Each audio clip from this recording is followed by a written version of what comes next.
Bonjour et bienvenue à votre émission Langue fourchue. Depuis que le colon a morcelé nos terres ancestrales pour les rebaptiser par des noms que lui aussi pourrait prononcer, une autre race a été découverte en Afrique. En effet, après Lucie, les Africains ont vu pointer l'homo Democritinus. Trois catégories principales se dégagent de cet homo, aussi crétin que démocrate. Les historiens et autres enseignants qui, eux, durent dans l'opposition, se font embastiller, s'exilent ensuite, tissent leur toile et reviennent pour occuper le gros fauteuil. On y reviendra. Il y a ensuite les héritiers, ces fils connus ou non, élevés dans les pattes de papa et promus à de très hautes fonctions, ou envoyés dans de prestigieuses universités à l'étranger aux frais de la sueur et du sang des compatriotes qui, une fois que le padre a passé l'arme à gauche, reviennent s'installer dans le gros fauteuil en préparant leur fille ou fils à la succession. Là aussi, on y reviendra. Les économistes, carriéristes dans de très grandes institutions pour le compte de la République, appelés très souvent pour prendre la tête de la ripaille, ils goûtent aux joies d'une âme et veulent y pousser des racines. Quand ils s'installent dans le fauteuil, eux, il n'en reste plus que l'ossature, tellement ils ont tout sucé. Normal, ils sont formés pour ça. Et enfin, voici venir mes préférés, les militaires. Ceux-là, ce sont mes chouchous. Sous prétexte de rectifier, de balayer, de remettre le pays sur les rails, ils flinguent 2 douzaines de civils et ils s'installent. Après une bonne décennie de NAM, ils troquent leur tenue en apparence contre un costume et demandent pardon au peuple à travers des mécanismes très bien huilés appelés Journée nationale du pardon ou Conférence nationale de réconciliation. Ainsi, dans une peau neuve, ils rebellottent pour un mandat, puis un deuxième constitutionnel et paf, les vieux démons remontent à la surface et les gars se rappellent subitement qu'ils ont eu une carrière militaire. Il y en a même qui demandent un lenga pour achever leur programme.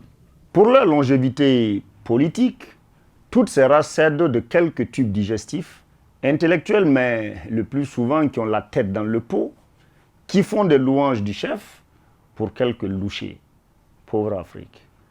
Bref, la chose la plus commune à tous ces homos, c'est qu'ils pensent être indispensables à leur peuple, à tel enseigne qu'ils ne veulent jamais partir ou presque. Au bout de 2 mandats constitutionnellement autorisés, et s'ils n'arrivent pas à tordre le cou à la loi cadre, ils pistonnent un bon petit pour les remplacer. Comme ça, ils gardent la même mise sur la ponction. Heureusement que ça ne marche pas à tous les coups.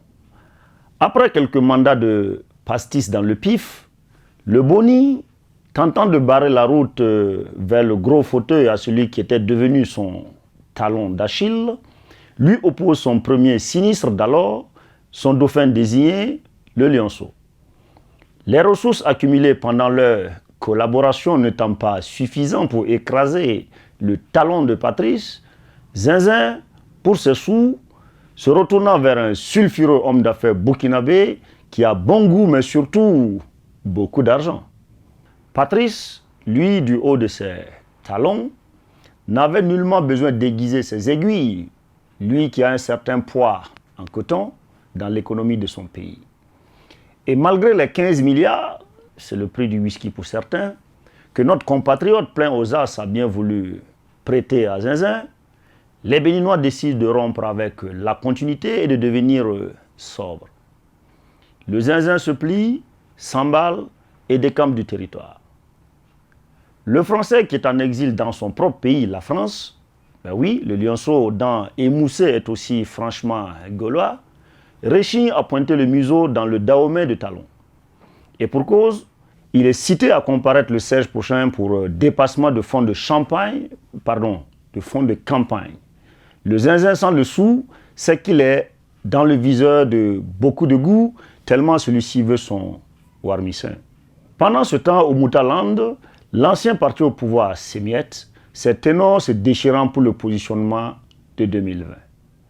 Et au bord de la lagune ébriée, un mentor observe la scène, silencieux ou endormi comme à ses habitudes. Son hôte, lui, réfléchit à des stratagèmes pour ou rebeloter ou positionner un bon petit, depuis que celui qui lui a royalement offert le fauteuil est tombé en dégraissage. Et dans tout cela, un historien fraîchement élargi de prison après avoir été blanchi ne rêve que de reprendre ce qu'on lui a si injustement arraché, le fauteuil. En attendant, 2020 est l'année de toutes les promesses. Élection par-ci et sale dossier en téléchargement par-là. Alors ne bougez pas de vos fauteuils. C'est pour bientôt.